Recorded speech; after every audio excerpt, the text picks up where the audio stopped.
جس کے اٹھانے کی طاقت میں اپنے اندر نہیں پاتا، اور اللہ کی مدد کے بغیر اس کو نہیں سنبھال سکتا۔ میں تم سے بہتر نہیں، اگر سیدھے راستے پر چلوں تو میری مدد کرنا، اور اگر غلطی کروں تو مجھے درست کر دینا۔ یاد رکھو، سچائی امانت ہے اور جھوٹ خیانت۔ تم میں سے جو کمزور ہے وہ میرے نزدیک طاقتور ہے، یہاں تک کہ اس کا حق دلوا دوں، اور تم میں سے جو طاقتور ہے وہ میرے نزدیک کمزور ہے، یہاں تک کہ اس سے دوسروں کا حق وصول کر لوں۔ جو قوم اللہ کی راہ میں جہاد چھوڑ دیتی ہے وہ ذلیل کر دی جاتی ہے، اور جس قوم میں بے حیائی پھیل جاتی ہے اس پر اللہ کا عذاب نازل ہوتا ہے۔ جب تک میں اللہ اور اس کے رسول صلی اللہ علیہ وسلم کی اطاعت کروں تم میرا حکم مانو، اور جب میں اللہ اور اس کے رسول کی نافرمانی کروں تو تم پر میرا حکم ماننا فرض نہیں۔ اب نماز کے لیے کھڑے ہو جاؤ، اللہ تم پر رحم فرمائے۔ خلیفہ بننے کے بعد ابو بکر نے جو سب سے پہلا حکم جاری کیا وہ یہ تھا کہ اسامہ کے لشکر کو شام جانے کے لیے تیار ہو جانا چاہیے۔ مجاہدین فوراً جمع ہونے لگے۔ اسی اثنا میں خبریں آنے لگیں کہ عرب کے بہت سے قبیلوں نے زکوٰۃ ادا کرنے سے انکار کر دیا ہے۔ یہ لوگ ابھی تھوڑا عرصہ پہلے ہی مسلمان ہوئے تھے۔ بعض لوگوں نے نبی ہونے کا جھوٹا دعویٰ کر کے ہزارہا لوگوں کو بے وقوف بنا ڈالا۔ لوگ ان کے گرد جمع ہو گئے۔ یہ حالات دیکھ کر بعض صحابہ نے سیدنا صدیق اکبر کو مشورہ دیا کہ ان حالات میں اسامہ کے لشکر کو بھیجنا مناسب نہیں، بہتر یہ ہے کہ اس کو روک دیا جائے تاکہ دشمن مدینے پر حملہ کریں تو ان کا مقابلہ کیا جا سکے۔ لیکن ابو بکر نے یہ مشورہ ماننے سے انکار کر دیا اور فرمایا، اللہ کی قسم، اگر مدینہ اس طرح آدمیوں سے خالی ہو جائے کہ درندے اور کتے مجھے پھاڑ کھائیں، تب بھی میں اس لشکر کو شام جانے سے نہیں روکوں گا جس کو رسول اللہ صلی اللہ علیہ وسلم نے شام جانے کا حکم فرمایا تھا۔ اب بعض صحابہ نے یہ مشورہ دیا کہ لشکر کا سپہ سالار نو عمر اسامہ کی جگہ کسی عمر رسیدہ تجربہ کار صحابی کو بنا دیا جائے۔ یہ سن کر ابو بکر کو غصہ آ گیا۔ انہوں نے فرمایا، یہ تم کیسا مشورہ دے رہے ہو؟ جس شخص کو رسول اللہ صلی اللہ علیہ وسلم نے لشکر کا امیر بنایا، میں اس کی جگہ کسی اور کو امیر مقرر کروں، ایسا ہرگز نہیں ہوگا۔ پھر ابو بکر رضی اللہ عنہ لشکر کو رخصت کرنے کے لیے خود مدینے سے باہر مقام جرف پر پہنچے، دور تک انہیں چھوڑنے گئے۔ اسامہ گھوڑے پر سوار تھے اور ابو بکر ان کے ساتھ پیدل چل رہے تھے۔ اسامہ نے عرض کیا، اے رسول اللہ کے خلیفہ، یا تو آپ بھی گھوڑے پر سوار ہو جائیں یا مجھے گھوڑے سے اتر کر پیدل چلنے دیں۔ ابو بکر نے فرمایا، نہ تو میں سوار ہوں گا نہ تمہیں گھوڑے سے اترنے دوں گا۔ اگر کچھ دیر کے لیے میرے قدموں پر اللہ کی راہ کا غبار پڑ جائے تو اس سے میری شان میں کوئی کمی نہیں آ جائے گی۔ پھر آپ نے لشکر کو رخصت کیا، انہیں دعا دی۔ اسامہ کا یہ لشکر شام کے عیسائیوں کو سزا دے کر قریباً 70 دن بعد واپس لوٹا۔ نبی صلی اللہ علیہ وسلم کی وفات کے بعد کچھ قبیلے اسلام سے پھر گئے، کچھ نے زکوٰۃ دینے سے انکار کر دیا اور کچھ نے جھوٹی نبوت کا اعلان کر دیا۔ یہ سب ارتدادی فتنے تھے، یعنی یہ مرتد ہو گئے تھے۔ ابو بکر رضی اللہ عنہ نے ان سب کے خلاف جہاد کیا۔ پہلے آپ نے زکوٰۃ نہ دینے والوں سے جنگ کی، انہیں شکست دی۔ پھر خالد بن ولید اور دوسرے سپہ سالاروں کے لشکر جھوٹے نبیوں کی طرف روانہ کیے۔ مسیلمہ کذاب سب سے بڑا جھوٹا نبی تھا۔ خالد بن ولید کے لشکر نے اسے شکست فاش دی۔ اس لڑائی کو یمامہ کی لڑائی کہا جاتا ہے۔ مسیلمہ بھی اس جنگ میں مارا گیا۔ 10,000 مرتد ہلاک ہوئے۔ مسلمانوں کے لشکر میں سے 1,000 شہید ہوئے۔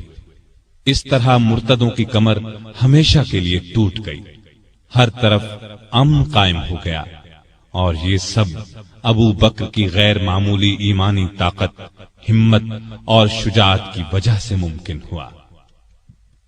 اس کے بعد آپ کا ایک خاص کارنامہ یہ ہے کہ آپ نے قرآن کو ایک جگہ جمع کروایا، کیونکہ اس وقت قرآن مجید مختلف جگہوں پر لکھا ہوا تھا۔ یمامہ کی لڑائی میں سینکڑوں حفاظ صحابہ شہید ہو گئے تھے، اس لیے ضرورت محسوس ہوئی کہ قرآن کو ایک جگہ جمع کر دیا جائے، چنانچہ یہ کام کیا گیا۔ اس کے بعد ابو بکر روم اور ایران کی طرف متوجہ ہوئے۔ روم اور ایران اس وقت دنیا کی دو بڑی سلطنتیں تھیں۔ روم والے عیسائی تھے اور ایران کے لوگ مجوسی یعنی آگ کو پوجتے تھے۔ دونوں ہی مسلمانوں کے دشمن تھے۔ نبی کریم صلی اللہ علیہ وسلم نے اپنی زندگی مبارک میں آس پاس کے ملکوں کے بادشاہوں کے نام اسلام کے پیغامات ارسال فرمائے تھے۔ ایک خط ایران کے بادشاہ خسرو پرویز کو بھی بھیجا گیا تھا۔ اس نے آپ کا خط پھاڑ دیا تھا۔ آپ نے یہ خبر سن کر فرمایا تھا اللہ اس کے ملک کے ٹکڑے ٹکڑے کرے۔ پھر خسرو پرویز کے بیٹے نے اسے قتل کر ڈالا۔ اس کے بعد ایرانی آپس میں لڑنے لگے۔ ایسے میں ابو بکر رضی اللہ عنہ خلیفہ بن گئے تو انہوں نے خالد بن ولید کو سپہ سالار بنا کر ایران کی طرف روانہ کیا۔ خالد بن ولید رضی اللہ عنہ کی ایرانیوں سے 15 کے قریب لڑائیاں ہوئیں۔ ان سب میں اللہ نے انہیں فتح عطا کی۔ اس کے بعد روم کی باری آئی۔ روم کی طرف 4 لشکر روانہ کیے۔ ان کے سپہ سالار ابو عبیدہ بن جراح، یزید بن ابی سفیان، شرحبیل بن حسنہ اور عمر بن عاص مقرر فرمائے۔ ان چاروں لشکروں میں 27,000 کے قریب مجاہدین تھے۔ یہ چاروں مختلف راستوں سے شام پر حملہ آور ہوئے۔ ساتھ ہی ابو بکر نے خالد بن ولید کو حکم بھیجا کہ وہ بھی ان لشکروں کی مدد کے لیے پہنچیں۔ خالد بن ولید شام کے اسلامی لشکر سے آ ملے اور کمان اپنے ہاتھ میں لے لی۔ ادھر رومیوں کا بڑا لشکر اجنادین کے مقام پر جمع ہوا۔ خالد بن ولید نے ان کا رخ کیا اور انہیں بہت بڑی شکست دی۔ اجنادین سے شکست کھا کر رومی یرموک میں جمع ہوئے۔ یہاں بھی زبردست جنگ ہوئی۔ یہ لڑائیاں ابھی جاری تھیں کہ سیدنا ابو بکر رضی اللہ عنہ بیمار ہو گئے۔ پہلے انہیں تیز بخار ہوا، سخت کمزوری کی وجہ سے مسجد میں نہ آ سکے۔ سیدنا عمر رضی اللہ عنہ کو نمازیں پڑھانے کا حکم دیا۔ جب حالت اور بگڑی تو وصیت فرمائی میرے بعد خلیفہ عمر ہوں گے۔ یہ وصیت سن کر بعض صحابہ نے عرض کی عمر کے مزاج میں سختی ہے، تو ابو بکر نے فرمایا جب خلافت کا بوجھ سر پر پڑے گا تو یہ سختی جاتی رہے گی۔ وہ امت کے بہترین آدمی ہیں۔ بیماری کے دنوں میں ایک دن پوچھا خلیفہ بننے سے اب تک بیت المال سے مجھے کتنا وظیفہ ملا ہے؟ حساب کیا گیا تو 8,000 کے قریب درہم بنے۔ آپ نے فرمایا میری فلاں زمین بیچ کر یہ رقم بیت المال میں جمع کی جائے۔ پھر آپ نے فرمایا جب سے میں خلیفہ ہوا ہوں میری جائیداد کتنی بڑھی ہے؟ لوگوں نے کہا کہ ایک حبشی غلام ہے جو بچوں کو کھلاتا ہے، مسلمانوں کی تلواروں کو صاف کرتا ہے اور چمکاتا ہے، ایک اونٹنی ہے جس پر پانی لاتا ہے، اور ایک معمولی سی پرانی چادر ہے۔ یہ سن کر فرمایا میرے مرنے کے بعد یہ سب چیزیں نئے خلیفہ عمر کے پاس پہنچا دی جائیں۔ ایک وصیت یہ کی کہ میری قبر رسول اللہ صلی اللہ علیہ وسلم کی قبر کے پاس بنائی جائے۔ اپنے کفن کے بارے میں فرمایا جو کپڑے میرے بدن پر ہیں انہی میں کفن دیا جائے۔ اس پر عائشہ رضی اللہ عنہا نے فرمایا ہم آپ کے لیے نیا کفن کیوں نہ خریدیں؟ جواب میں فرمایا مردوں سے زیادہ نئے کپڑوں کی ضرورت زندوں کو ہے۔ یہ بھی فرمایا نبی صلی اللہ علیہ وسلم کی وفات پیر کو ہوئی تھی، آج پیر ہے، مجھے امید ہے کہ میری موت بھی آج ہی ہوگی۔ چنانچہ 22 جمادی الاخر ہجرت کے 13ویں سال پیر کے دن ابو بکر رضی اللہ عنہ اس دنیا سے رحلت کر گئے۔ کفن دفن ان کی وصیت کے مطابق ہوا۔ وفات کے وقت عمر 63 سال تھی۔ خلافت کی مدت 2 سال 3 ماہ 11 دن ہے۔ خلیفہ بننے سے پہلے کپڑے کی تجارت کرتے تھے۔ جس روز خلیفہ بنائے گئے اس سے اگلے روز کپڑے کے تھان کندھے پر رکھ کر بازار کی طرف نکلے۔ عمر نے دیکھا تو عرض کی اگر آپ تجارت کرتے رہے تو مسلمانوں کے کام کون سر انجام دے گا؟ اس طرح مسلمانوں کے مشورے سے آپ کا وظیفہ مقرر ہوا۔ یہ اتنا تھا جتنا ایک عام آدمی کا خرچ ہوتا ہے۔ وفات کے وقت یہ بھی اپنی زمین فروخت کر کے بیت المال میں جمع کرانے کی وصیت کر دی۔ اس وصیت کے مطابق جب یہ رقم بیت المال میں جمع کرانے کے لیے سیدنا عمر فاروق کی خدمت میں لائی گئی تو عمر رو پڑے۔ آپ کی شکل نورانی، قد درمیانہ، جسم دبلا پتلا، رنگ گورا تھا، لباس بہت سادہ پہنتے، عبادت کا بہت شوق تھا، دن کو روزہ رکھتے، رات کو قیام کرتے، تلاوت کے وقت اتنا روتے کہ داڑھی تر ہو جاتی، قرآن اور حدیث کے بہت بڑے عالم تھے۔ آپ سے مروی 42 احادیث ہیں، لکھنا پڑھنا بھی جانتے تھے، مختلف اوقات میں 5 شادیاں کی، 3 بیٹے اور 3 بیٹیاں تھیں۔ ان کے نام یہ ہیں: عبداللہ، عبد الرحمن، محمد، اسما، عائشہ اور ام کلثوم رضی اللہ عنہم۔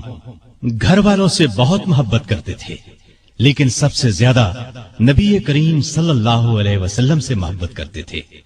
اس محبت کا الفاظ میں بیان ناممکن ہے۔ ہر وقت اپنی جان نبی کریم صلی اللہ علیہ وسلم پر قربان کرنے کے لیے تیار رہتے تھے۔ آپ صلی اللہ علیہ وسلم بھی ہر وقت انہیں اپنے ساتھ رکھتے، کوئی بات ان سے چھپا کر نہیں رکھتے تھے۔ آپ صلی اللہ علیہ وسلم کی خدمت میں صحابہ جڑ کر بیٹھتے تھے، لیکن ابو بکر کے لیے جگہ چھوڑ دی جاتی تھی۔ جب وہ اپنی جگہ پر آ کر بیٹھتے تو آپ ان کی طرف رخ کر لیتے تھے۔ آپ صلی اللہ علیہ وسلم فرمایا کرتے تھے: ابو بکر تمام لوگوں میں مجھے سب سے زیادہ پیارے ہیں۔ آپ صلی اللہ علیہ وسلم نے کئی بار انہیں جنت کی بشارت دی۔ ایک مرتبہ فرمایا: ابو بکر حوض کوثر پر میرے ساتھ ہوں گے۔ ایک مرتبہ نبی کریم صلی اللہ علیہ وسلم نے 10 صحابہ کے نام لے کر فرمایا کہ یہ جنتی ہیں۔ ان میں پہلا نام ابو بکر صدیق کا لیا۔ ابو بکر صدیق غریبوں اور محتاجوں کی بہت مدد کرتے تھے، اللہ کے راستے میں خرچ کرنے میں سب کو پیچھے چھوڑ دیتے تھے۔ اللہ کا خوف اس قدر تھا کہ حساب کے دن کا خیال آنے پر کانپ جاتے تھے۔ فرمایا کرتے تھے: کاش میں ایک دن کا ہوتا، کسی کو کوئی بات کہہ دیتے تو فوراً اس سے معافی مانگ لیتے، لوگوں کو سلام کرنے میں پہل کرتے تھے، پرہیزگاری تو حد درجے کی تھی۔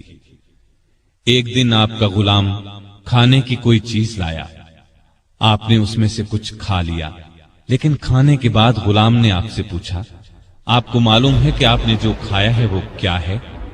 آپ نے فرمایا: بتلاؤ یہ کہاں سے آیا ہے؟ اس نے بتایا کہ زمانہ جاہلیت میں ایک شخص نے مجھ سے کچھ منتر پڑھوایا تھا، یہ اس کی اجرت ہے۔ یہ سن کر ابو بکر نے اپنا ہاتھ منہ میں ڈالا اور جو کچھ پیٹ میں گیا تھا قے کے ذریعے سب کچھ باہر نکال دیا۔ مزاج میں بہت عاجزی تھی۔ خلیفہ بننے سے پہلے محلے والوں کی بکریوں کا دودھ دو دیتے تھے۔ خلیفہ بننے کے بعد بھی یہ معمول نہ چھوڑا، لوگوں کو بہت اچھی اچھی نصیحتیں کرتے رہتے تھے۔ فرماتے ہیں: مصیبت کی جڑ انسان کی گفتگو ہے، عقل مند کی پہچان یہ ہے کہ وہ زیادہ باتیں نہیں کرتے۔ سچائی امانت اور جھوٹ بددیانتی ہے۔ کسی مسلمان کو حقیر نہ جانو۔ جس قوم میں بری باتیں عام ہو جائیں تو اللہ اس کو مصیبت میں ڈال دیتا ہے۔ ہر اچھے کام کے ثواب کا ایک اندازہ ہے، لیکن صبر کا ثواب بے اندازہ ہے۔ گناہ سے توبہ کرنا ضروری ہے، لیکن گناہ سے بچنا اس سے بھی زیادہ ضروری ہے۔ اس دن پر رو جو تیری عمر سے گزر گیا اور تو نے اس میں کوئی نیکی نہیں کی۔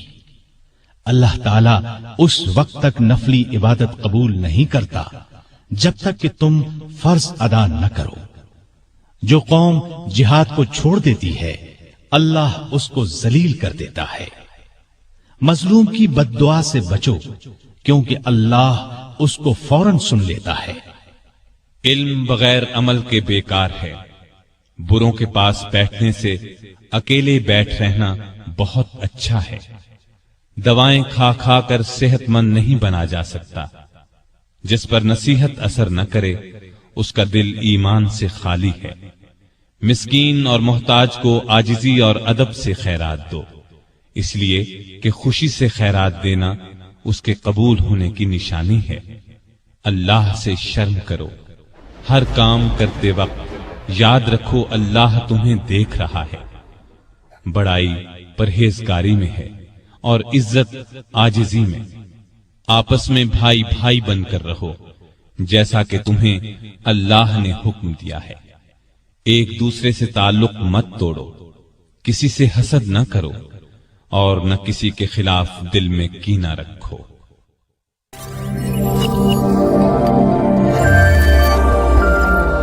Like, subscribe and click on bell icon to get notified.